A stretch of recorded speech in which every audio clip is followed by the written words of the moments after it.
咱要先来关心的是民间团体昨才拄伫台北来办游行，希望讲会当甲路行予过路人。结果昨伫高雄就发生有民众伫过车路的时，就算讲这人是行伫斑马线，嘛是去互车辆弄着，互人家讲这游行根本就无路用。 民众好好行伫过路线顶悬，要倒弯的乌色汽车煞直接弄去哩。二早伫高雄有民众看到中华一路甲马卡道路交叉路口，我原车弄到过马路的行人，加在行人道轻伤。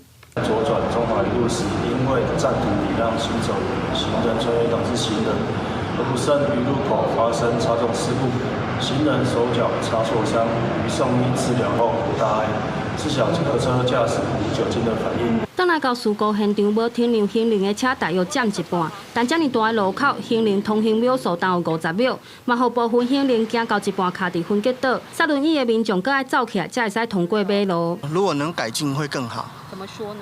就是如果能增加秒数，我觉得会更轻松一点。大多数都很守规矩的，大多数都很守规矩的。那个别现象就好难说了，对不对？有的要赶时间。